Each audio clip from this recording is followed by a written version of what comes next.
In a world where the public is forced to confront the glaring divide between the political class and the everyday citizen, the truth becomes harder to ignore. We are living in a time when political representatives seem more interested in protecting their own privileges than addressing the pressing concerns of those they are supposed to serve. The recent scandal surrounding an MP who claimed rent for her pet dog under the guise of official expenses is a disturbing reflection of this disconnect, a troubling reminder that MPs, despite their lofty salaries, continue to exploit the system with impunity.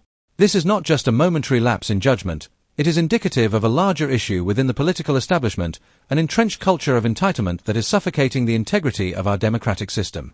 What makes this scandal even more enraging is the defense mounted by those involved. It's all within the rules. But let's make one thing clear, just because something is technically allowed doesn't mean it's right. The excuse that everyone is doing it has long been the mantra of those seeking to justify their actions, and it's an argument that holds no water. It reeks of desperation and arrogance. Politicians have a responsibility to set an example, to demonstrate that they are in public office not for personal gain but for the betterment of the country. This is precisely why the rules themselves must be scrutinized.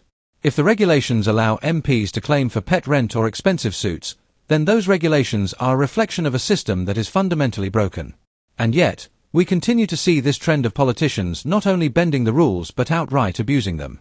This behavior is not isolated. It's part of a broader pattern, one where political leaders, whether on the left or the right, continually fail to grasp the gravity of their actions.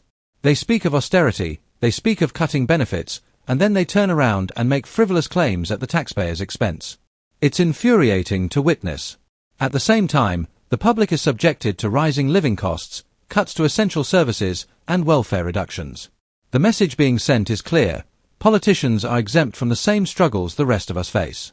They can indulge in luxuries, claim expenses for their pets, and live in a bubble that is far removed from the daily realities of their constituents.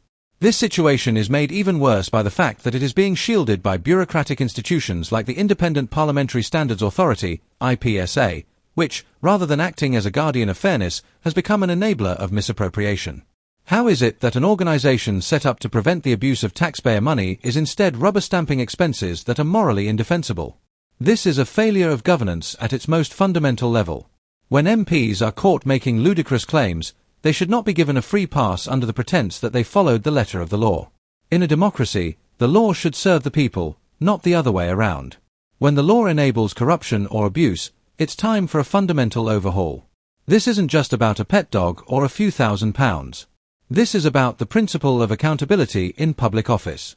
If we allow this kind of behavior to continue unchecked, we send a message that those in power are above the law. They will never understand the struggles of the average citizen because they are too busy indulging in self-serving practices. It's no wonder that trust in politicians is at an all-time low. The public sees these scandals not as isolated incidents but as a reflection of the broader culture of entitlement that permeates politics. They see MPs making excuses for their extravagant claims while ordinary people suffer. It is time for a reckoning. The rules that govern MPs' expenses must be re-examined and reformed. The idea that politicians can claim for their pets or personal luxuries under the guise of public service is a slap in the face to every taxpayer who works hard to fund these offices. But more than that, it's an indication of how far removed our elected representatives are from the lives of those they represent. If we are to restore any semblance of trust in our political system, it's essential that we hold politicians to account for their actions, whether they are claiming pet rent or enjoying free suits. There is a deeper problem at play here, one that goes beyond a simple financial misstep. It's about the values that guide our political system.